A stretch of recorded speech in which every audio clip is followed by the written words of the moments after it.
Oi, gente! Hoje vamos falar do sistema educativo da Espanha, tudo o que vocês precisam saber, das etapas do ensino, ano letivo, carga horária, matrícula, os tipos de centro-docentes, férias, feriado, a formação profissional, adaptação, as diferenças aí entre a educação do Brasil e da Espanha e os valores. Então, bora! Então, gente, a educação na Espanha se divide em 4 etapas: a educação infantil, a educação primária, a ESO, que seria a educação secundária, e o bacharelato. A educação infantil ela não é obrigatória, tá? Seria até os 6 anos e muitos pais sim que levam, muitos não, a maioria leva os filhos, porque, claro, são muitos anos ali de ensino infantil e é bom, né, para eles se desenvolverem melhor e ir aprendendo, e também quem precisa trabalhar já tem os filhos ali na escola. A educação primária começa com 6 anos, são 6 ciclos, né? Um ano cada ciclo. E ao acabar a educação primária, já com 12 anos, eles começariam a ESO. Depois da ESO, viria o bacharelato, tá? O bacharelato ele não é obrigatório, mas quem quiser entrar na universidade, sim que tem que fazer. Eles acabam o bachiller e fazem o processo de seletividade, que eles falam, que seria para entrar na universidade. Quem acaba a ESO e não quer fazer a seletividade seria a formação profissional, que depois a gente vai falar sobre ela. Tipos de centro-docentes. Aqui na Espanha tem 3 tipos, tá, de ensino, que seria o público, o concertado e o privado. O público você não paga nada ali em questão de mensalidade, tá? O concertado você sim que já paga um valor. O governo paga uma parte e você paga outra parte, tá? É como se fosse aí a divisa, né, entre o público e o privado. O privado sim que já seria bem mais caro as mensalidades, tá? Diferença de ensino. Como vocês podem imaginar, que na Espanha não seria assim como o Brasil, né? Muita diferença entre o público, o concertado ou o privado. Então, qualquer das 3 opções que você escolher, você vai estar tendo um ensino de qualidade. Enquanto ao ensino público, o que você teria que pagar ali, você não paga mensalidade, mas você teria que pagar, por exemplo, se você quer deixar seu filho no comedor, você teria que pagar, né, para ele poder almoçar ali na escola. Você teria que pagar também o material escolar, mas também aviso para vocês que no ensino público você também tem como optar, não só no público, mas no concertado também, pedir ajuda de material. Tá? Então você faz esse processo aí e eles te dão ajuda de material escolar e dos livros, então eles saem gratuitos. As escolas concertadas, tá? As concertadas, que eu falei, né, que o governo paga uma parte, você paga a outra, varia muito de qual escola seria e de qual comunidade autônoma você está, tá? Mas aí ronda entre de 15 euros mínimo até 950 euros, tá? Em cidades como Barcelona, Madrid aí, que é um colégio um pouco que tem a mensalidade mais salgadinha, tá? Mas, por exemplo, eu aqui na Galícia, minha filha estuda no colégio concertado e a gente paga 22 euros por mês. Ou seja, aqui pro norte, aqui na região de Galícia, os colégios concertados são mais baratos, tá? Esses colégios concertados, eles normalmente, a maioria deles são colégios religiosos. E tem que usar uniforme, tá? Assim como o concertado e o privado tem que usar uniforme. Então você teria isso, gastos de uniforme, de material escolar também, de livros, tá? Tem também lugares, por exemplo, no colégio da minha filha, tem bancos de uniforme que as crianças vão crescendo e vão deixando, então vai gerando uma troca aí, né? Você não precisa comprar uniforme, que você vai pegando de outras crianças, você vai deixando o que a sua criança usou. E os uniformes, isso, o preço é um pouquinho caro também, tá? Eles não tem que usar só, claro, não vai comprar só uma muda de uniforme, tem que ser 2, por exemplo.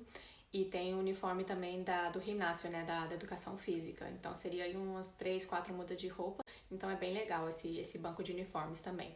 Mas se for para comprar, por exemplo, a saia, mais ou menos aí entre 40 e 60 euros. Um Apollo que tem que usar seria aí uns 20 euros. Hersey, o mandilon, que é a batinha que você põe por cima. Aí vai somando, né? Mas, bom, é uma vez por ano, mais ou menos, então se você tiver um banco de uniformes também, é bem legal, que é uma despesa aí a menos. Enquanto ao comedor, os valores variam bastante também, né? Dependendo da comunidade onde você está. Mas se você quiser deixar seu filho no comedor, ronda aí uns 100 euros por mês, tá? Aqui no meu caso, eu pago para minha filha 108 euros ao mês para ela ficar para comer lá na escola.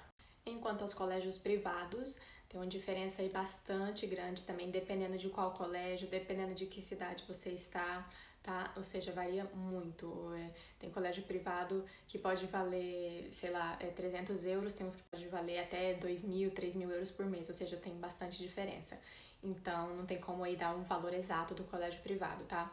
Mas você teria que pagar uniforme também, material escolar, transporte, o comedor, né, o refeitório, enfim, tem todas essas despesas também que o concertado também tem, mas o concertado às vezes isso, você consegue as coisas aí de forma gratuita, né, aplicando, fazendo os formulários e apresentando documentos que comprovem realmente que você precisa dessa ajuda. O ano letivo aqui, ele é bastante diferente do Brasil, tá? O ano letivo começa em setembro, depois das férias de verão, começa, dependendo da escola e da idade da criança, mas é mais ou menos entre o 8 e 15 de setembro máximo, eles estão começando.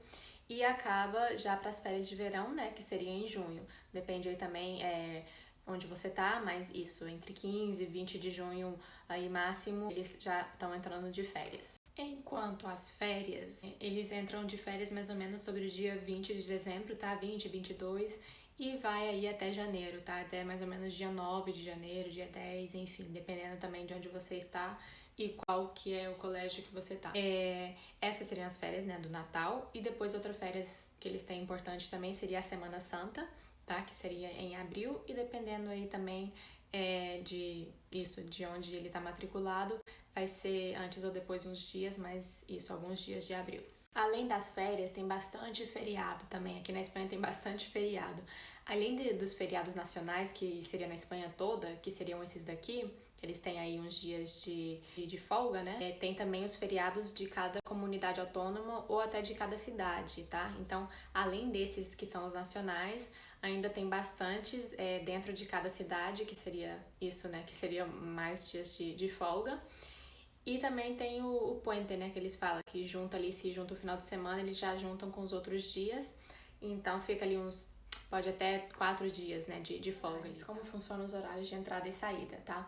Depende de qual série que a criança tá matriculada, tá? No infantil e primária, nesses primeiros anos, eles costumam entrar mais ou menos sobre as 9 da manhã e sair às 5 da tarde, tá? Se eles vão no comedor, se eles comem na escola. Se eles não comem, os pais têm que buscar a criança mais ou menos por volta da 1 da tarde e voltar, né? Levar a criança de novo para a escola sobre as 3 e ele fica até às 5. Mais ou menos, claro, varia entre meia hora, 1 hora, até dependendo de qual cidade, de qual colégio, mas mais ou menos seria esse o horário.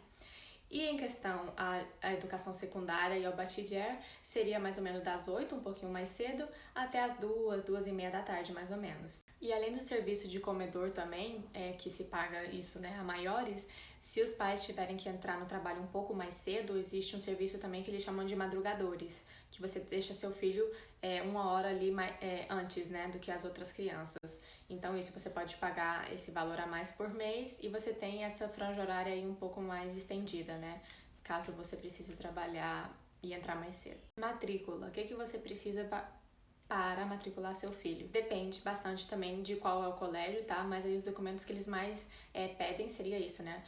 O passaporte, né? Um meio de identificação, certificado de nascimento, o que for da criança, dos pais também, documentação dos pais, pode ser também passaporte, enfim, não precisa estar legal para o seu filho estudar, tá? Você não precisa estar legal no país para o seu filho ter direito à educação. Depois, fotos, eles pedem umas 2 a 3 fotos. Tem colégio que pede, sim, as notas do país, tá? Do Brasil, né? Para convalidar as notas. Mas a maioria não pedem, tá? Porque eles normalmente colocam a criança dependendo da idade, tá? Ou seja, se a criança tem 12 anos, já sabe que vai entrar na educação secundária. Se a criança tem 6 anos, sabe que vai começar a primária, tá? Então, o que eles fazem é, baseado na idade da criança, colocar ela na série correspondente. E também o padronamento, né, que seria um comprovante da sua residência, onde você mora. Além disso, você tem que, quando você chega, né, para fazer a matriculação, existe essa palavra? Acho que sim, né? Enfim, quando você chega para fazer a matrícula, você tem que escolher em qual centro você quer, tá?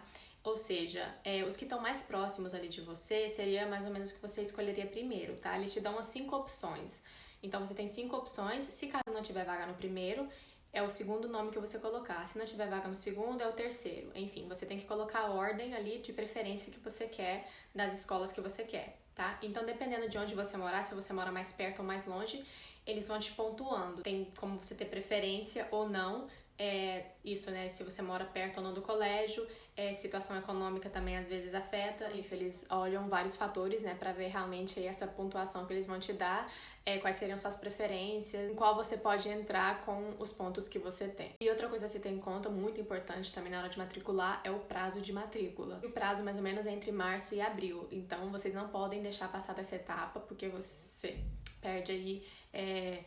Não que você não vai poder matricular seu filho, tá? Você vai poder matricular, mas você perde as escolas como que você prefere, né? Ou seja, as vagas já vão estar ocupadas e você não vai ter, de certo, aí um colégio mais próximo à sua casa ou que você gostaria de ter para o seu filho, porque você deixou esse prazo passar. Então, fiquem bem atentos aos prazos, tá? Muda muito de cidade para cidade ou de colégio para colégio, mas fiquem atentos aos prazos. Se você já sabe mais ou menos a cidade que você vai morar, já liga, já pergunta quais são os prazos de matrícula para vocês já estarem preparados. Diferenças aí, então, entre o ensino, né, da Espanha com o do Brasil. Bom, eu acho que o mais evidente, né, seria essa diferença entre, dependendo da escola que você escolher, dependendo do ensino que você escolher, né, se é público ou privado ou concertado, não tem essa diferença absurda que tem no Brasil, né, porque no Brasil, de um colégio público para um privado, tem uma diferença muito grande, né, não só de valores, mas de níveis sociais, enfim, tem muita diferença, né, e já aqui não, ou seja, não tem tanta diferença social, nem de educação, tá? Não é porque a criança está num colégio público que a educação é inferior a um colégio privado ou concertado. E já no Brasil, sim que se nota essa diferença de uma forma bem considerável, né? Enquanto ao ranking mundial, a Espanha se encontra em 38º lugar, tá? De educação, de qualidade de educação. Vem aí por detrás de muitos países, né, da União Europeia, não é dos melhores, mas em comparação com o Brasil, é uma diferença de educação muito grande, tá? E além da educação, eu acho que uma diferença também bem grande, né, em comparação com o Brasil e a Espanha seria a segurança, né, que eu acho também que é um fator muito importante, né, para nós pais. Nunca acontece nada assim fora do normal, fora do previsto. Adaptação. Bom, eu não vou muito pôr o exemplo da minha filha, porque bom, ela tem 6 anos agora, mas a maioria da vida dela, ela já morou aqui na Espanha, então ela não teve realmente que se adaptar a nada, nem ao idioma, nem... Porque realmente ela fala mais não, ela só fala espanhol, né? Ela entende o português perfeitamente, mas ela fala em espanhol. Então ela não teve realmente que se adaptar.